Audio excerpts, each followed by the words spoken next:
Welcome to Owl Have You Know, a podcast from Rice Business. This episode is part of our Flight Path series, where guests share their career journeys and stories of the Rice connections that got them where they are.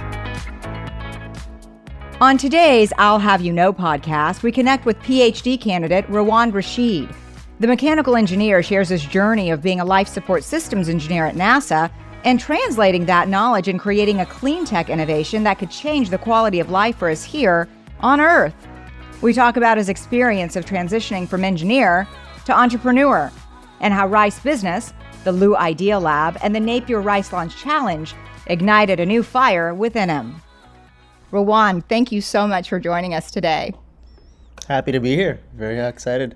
So you have really taken advantage of all the phenomenal offerings at Rice. You're getting your PhD in engineering and also really using your engineering prowess to launch into entrepreneurship, which you have with being the CEO of Helix Earth Technologies. So gosh, like you're a busy guy. Yeah, pretty busy. First things first, let's talk about engineering to start with. So engineering is really your life's passion. How did you get curious about engineering? Was that something that started for you in childhood? I originally started by not wanting to do it. So my dad was a civil engineer from northern Iraq. My story really begins with him, actually. And, he was the first person in his family to ever go to high school and then eventually go to college. And so he ended up getting a civil engineering degree, which allowed him to serve the U.S. government actually in Iraq for a number of years, which got him passage to come to the U.S. And because we were Kurdish, and this was like in the early 90s, there was a genocide going on against Kurds in the country at the time. He decided to just leave everything back home and bring our family to the U.S., which was a difficult decision for him. How old were you? We moved here in 96, so I was about a year old. We moved to the Northwest, to Portland, Oregon, and I was basically raised there. And, my dad went back to school to get a civil engineering degree because his degree from back home didn't translate. Yeah. Yeah, and so he went back to school again, and so I saw him doing that growing up. And because of him, I really got interested in science and math and engineering and physics and all these things at a young age.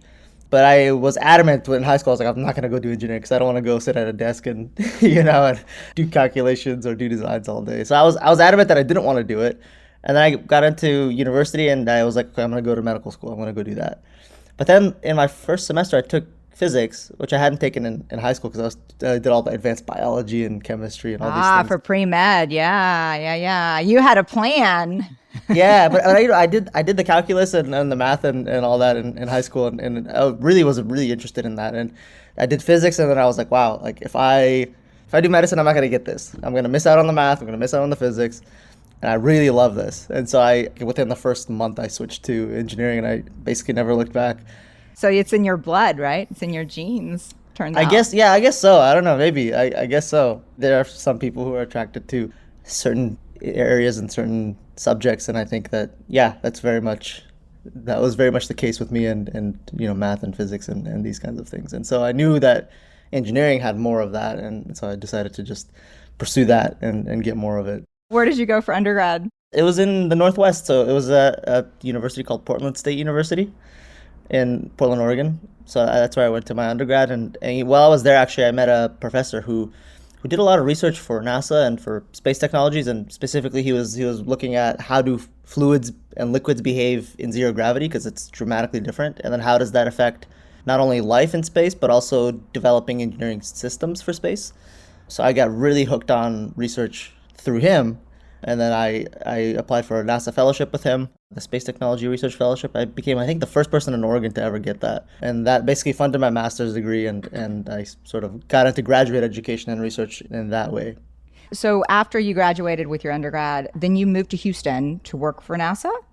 Yeah, so after I got my undergrad, I stayed there in Oregon for my master's degree. But then I was splitting my time between Portland and Houston. My fellowship that I was based in Houston for, and then eventually that led to a job at the Johnson Space Center here. And so, I was splitting my time, and then eventually after I finished my master's degree, then I moved to Houston full time. And you spent 5 years as a life support systems engineer at NASA. Tell me about that. What kind of an experience was that? It was a lot of fun. So for the first 2 of those years, I was part of the Space Technology Research Fellowship, and that was me splitting my time. And then for the other 3 years, it was more sort of a traditional engineering role. And it was a lot of fun. I mean, you get to see a lot of cool things that not everybody gets to see, and it's just a really unique experience. There's a bunch of smart people there, a lot of people with PhDs, a lot of people that are experts in this one thing where that's probably the only person in the world who's like who's got that expertise, because it's so niche and it's so unique. Yes. It's just a super engaging environment, super unique, and the problems that you have are like you don't see them anywhere else. It's like you have so many constraints on the systems that you can build and so many things that they need to do that you really invent a lot of new, cool, and exciting technologies, which is actually how my company got started, was through addressing one of the challenges that we have in space. And then the things you build have implications for the astronauts and how they interface with your systems and how that affects their quality of life in space. So it's just a totally like unique and engaging environment that I don't think you're going to find in many, many places. Oh, for sure. I mean, NASA is NASA. There's no other NASA. Right. So life support systems engineer. I want you to explain what specifically that entails. So in that branch, what we developed were technologies that basically kept people alive in space. But, in space, there's a lot of things that you have to do. So you're in an enclosed environment. You have to generate your own oxygen. You have to purify the air, because humans, we exhale CO2, so you have to purify the air of the CO2.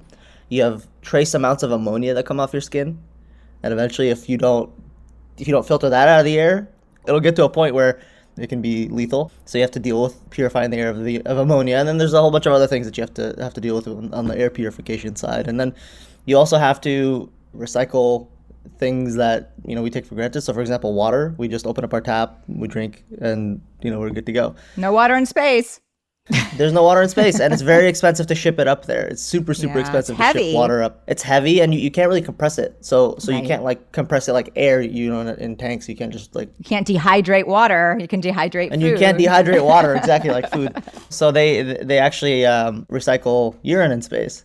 I think about 90%, they get about 90% of the water and urine back out and recycle it and turn it into distilled water. So the common joke that I've heard is that today's coffee was yesterday's coffee.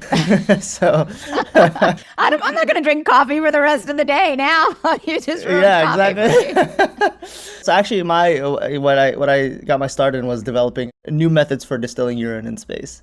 So I developed this new method that actually got patented, where you could distill urine in space without ever touching surfaces. Urine is it's got a lot of stuff in there, so it's very prone to fouling surfaces and corroding surfaces and materials. And so I've made this method where you can actually distill the urine without ever touching surfaces, and to prevent that fouling. And so that's how I got my start. And then eventually worked on other technologies that astronauts need. So for example, respirator filters for astronauts in the cases of if there's a fire, you need to actually protect the astronauts from harmful toxins.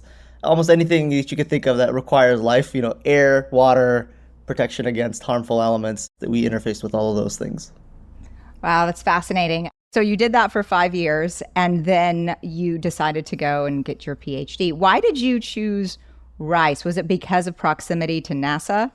Yeah, so actually I immediately after I finished my master's degree, I jumped into my PhD program at Rice. So I sort of did them concurrently. And yeah, a lot of it was because of proximity and also because it's just a wonderful school. So I had a friend who was doing her PhD at Rice. And so I got to spend some time on the campus and spend some time with the students, both the undergraduate students and then the graduate students. And I saw just a lot of the amazing research that was happening and a lot of the awesome professors that were at Rice in a bunch of different departments, and was really drawn into the whole ecosystem and the environment. And then especially because it was more of a small school.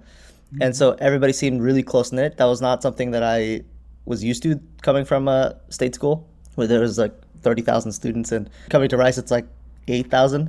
You really feel the difference in sort of the culture and the environment. And so I was drawn in by sort of two things, which is, the culture, but then also the amazing stuff that was happening both on the research side and also on the programmatic side for research. So what was the spark that inspired you to launch your own venture? And I use launch on purpose. Yeah. I've always been interested in entrepreneurship. So I've always had that sort of vision to go and spin out and do my own thing. But it never became real until, maybe a year and a half ago. It's really, a lot of it is because of Rice. The story starts a little bit earlier. It starts when I was at NASA. So right now on the space station, they don't really put out fires. If a fire comes up, they evacuate the module where the fire is at, they close it, and they let the fire basically put itself out. Does that happen often? Not too often. But it happens. But it happens, and you have to sort of account for it. And so it has happened in a bunch of other different settings as well. And so Orion is this space capsule that's going to go to Mars. Some of the teams there that were doing fire safety decided that, if there's a fire on Orion, we have to put it out. And we have to do that because there's no safe return, unlike on space station. If something goes wrong on the space station, you could easily come back to Earth, no problem. But aboard Orion, if you're going to Mars, there's really not many options for return and evacuation. So you have to, if a fire comes up, you have to put it out. And so they decided, the safety team, that we're going to put it out with a tiny spray of water droplets. And then after the fire's put out, we're going to need to clean up the cabin, because if a fire erupts, it produces a bunch of harmful things like carbon monoxide, volatile organics, acid gases, all these things. And so they made this big filter that had a whole bunch of different layers where once the fire's put out, they would turn this thing on, which would just purify the whole cabin air. And that was the goal. The one problem, though, is that in zero gravity, when you use these droplets to put out the fire, these water droplets, they go all over the place, and there's no gravity that would have them settle. And so in the airstream, you also have this water that's in there, and a bunch of these layers are very sensitive to moisture and water. And so they put like some classical filters in front of the huge filter array, and then it just like clogged immediately. Oh dear. And so we had to figure out how to solve that problem. So we need to take out the droplets from the air, but the filter never can clog, and it has to actually hold like a liter of water, because there's that much water in the air. And then it can only be this kind of a dimension. We had a lot of dimensional constraints and then some material constraints as well. It was another one of those problems where it's like, it can't be too heavy. It has to do all of these three things. And we just found out that there were no technologies on the market to solve that problem. So we came up with basically a new filter to solve that problem. And we patented it. And then I took it to be part of my PhD dissertation. And so I wanted to see how we could use this to solve other problems, not only in space, but on Earth. And so eventually I got a fellowship from the DOE to pursue that research. And I found out there's a whole bunch of different problems that we could solve on Earth. And one of them being that we could help solve air conditioning energy use problems. So in humid environments, especially in a place like Houston, 70% of the energy used in the air conditioning cycle is devoted to just pulling the humidity out of the air, not really to cooling the temperature. And so we found out that we could actually solve this problem with our filters and reduce the energy cost by more than 50%. Wow. And so I started pursuing this research, and then eventually was able to get involved with the Innovation Fellowship program at Lilly, Liu Idea Lab for Entrepreneurship. Yeah, I went there and I took part in this Innovation Fellowship, and that program is designed to help PhD students and postdocs commercialize their research. And so as part of being in that program, I started slowly developing the business case for the research that I was doing. And then I actually met my co-founder through the Innovation Fellowship. He's a Rice alum, successful entrepreneur as well. I took place in the Napier Rice Launch Challenge for the company, and which you won. Won first place. Won first place last year. You've won like first place in every single competition that exists, it seems like. and a few of them, yeah, and a few of them. But all these things were coming together. All this momentum was happening, on the business side of the house, and then on the research, it was really, really compelling. And so we decided that we'll launch the company together, my co-founder and I. We launched in September of last year. One thing led to another, which led to another, which led to another. And then the case for the actual business was just too compelling to turn up. Kind of like Kismet, right? Meant to be. Yeah, exactly. So launching a startup requires a lot of trust in your partners. And you mentioned that you met your co-founder at Lilly, which is also one of the huge benefits of the opportunity to be at Rice, and everything that Rice offers. One of the best things is really each other. So how do you know that you found the right people? With your co-founder, it's sort of like finding the one. It's like, it really is. It's like a marriage, like a business partnership. There's a couple things that you should look for as best practice. So I come from a technical background. I'm very, very technical, and I don't have much. Well, at the time, I didn't have much experience in building a company. I didn't have experience on the business side of the house. So what I was really looking for was somebody to complement my technical skills, which is somebody who knows the entrepreneurial and business side of the house from the ground up, who that I can learn from as well. I went for a co-founder that wasn't super technical, although he has a physics degree from Rice, but that built his career off of just building companies. So he's experienced in building companies from 0 employees to 1,000 employees. and everything that comes with that in between. And so I looked for somebody that had complementary skill sets to my own. So that was one thing. But then the other thing was, and this is sort of like a harder one, more elusive, is to find somebody that has the right character. Not only the right character in terms of like somebody with integrity, but somebody that gels well with your own personality as well. Somebody that you can work with. I look for people that are high integrity. We're hiring now as well, and so I'm looking for the same things, which are people that are also passionate about the mission that we're embarking on, that really want to make a difference in the world, and that are just fun to work with, that are easygoing, and that will work hard and also play hard, right? Last year, you won the Napier Rice Launch Challenge, and then you also won the Lilly Lab competition. First of all, I want you to tell me about that. Tell me about these competitions and the rigor of that, and the folks that you got to meet along that journey as well. It was like a brand new experience. I was used to presenting things from a scientific perspective, where it's like, hey, here's all the things we've done. Here are all the details of like the technology. Here's all the details of, here's this weird thing that we had an issue with, and here's the things that we're trying to solve. In the business planning competition, you have to throw all that out. You have to tell people a good story. You don't have to necessarily have all of the answers, which is one thing that was a little bit difficult for me. You have to have a good plan for how you're going to actually achieve the things that you set out to achieve. And so going through the Napier Rice Launch Challenge for the first time was really different, because I wasn't used to pitching in that way, or telling the story of the technology or the story of what we're trying to do in that way. It was like jumping into a totally different pool, and it was just like a little bit of a shock in the beginning, but it worked out well. There was like 2 rounds for it. There was like a semifinals round where you pitched either a 5-minute pitch, and then from there they dwindled the 84 teams down to 6 teams. And then I got to meet actually one of the judges, is now a good friend of mine, one of the judges in the semifinals. And so I got to meet him. And who's that?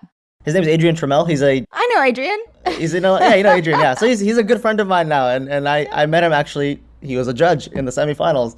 He's phenomenal. Phenomenal guy. Yeah, he was one of, I was taking Al Danto's entrepreneurship labs, and he was one of I guess the mentors that was assigned to me. He really thinks outside the box, certainly, and he's a phenomenal judge, and really makes you recognize where your strengths are, and also some of those gaps, and he articulates it so beautifully and so kindly, right? That's Adrian. Yeah. He's one of those people. Yeah, it's really like, he'll say, okay, here's all the good things, and then here are the things you need to work on, and then he articulates it in a way that's very like digestible. That's very like, it just makes sense, right? When he speaks, I just feel like everything makes sense when he says stuff. He's brilliant, right? I mean, that's just the way that he is. Like everything, yes, and it's very deliberate and thoughtful, Yeah, and that's what absolutely. You want in somebody that, because he's got quite a bit of experience himself. Yeah, and so I met people like Adrian, and then I met a bunch of investors. So when you go through these competitions and then you get to the finals, you get a lot of people who reach out to you like, hey, I'm so-and-so investor, would love to chat. And so you get a lot of people that reach out to you, especially in the Houston area. So I got to meet a lot of investors who, may not be investors in the company, but are just good contacts and who become good friends of mine. And then, yeah, like I mentioned, going through that whole process of sort of transforming how you think about telling a story and how you think about portraying what you're doing and what your technology is and what your business is all about was just totally different. And so that was really a rich experience for me, and it was like the first time that I thought that way, and it just sort of changed my trajectory in terms of like the way I think about storytelling and the way I think about pitching these things. So would that be your most impactful learning experience from the Liu Idea Lab, or are there others? That whole experience as a whole would be the most impactful experience, was going through that Napier Rice Launch Challenge, because it gave me a pretty good foundation for the other competitions that I went into, and then also for now speaking to VCs and investors, and then with how I tell my story to employees that we want to hire. So that really shifted my worldview in that way, and also the Innovation Fellowship was, as a whole, one of the other big impactful experiences. I think it'd be the Innovation Fellowship, then the NRLC. You are also in Greentown Labs, the Texas Entrepreneurship Exchange for Energy competition. You won that one too. Yeah, we won that one too. Yeah, that was fun. So that one hosted by Greentown Labs, as well as I believe it's the Martin Trust for Entrepreneurship from MIT. Mm-hmm. And so that was actually a really fun experience as well. And so we were, you know what Sarah Week is? I don't, but tell me. Okay, so I believe it's like this huge conference. Sarah Week, CER. Yeah. I thought you meant Sarah. I was like, I don't know her. Yeah, you don't know Sarah. Who's Sarah? Okay, CERAWeek. Was it through Greentown that you discovered CERAWeek? Because I do know what that is. Yeah, it was through Greentown. It was through that competition. And then, so the competition was actually held at CERAWeek.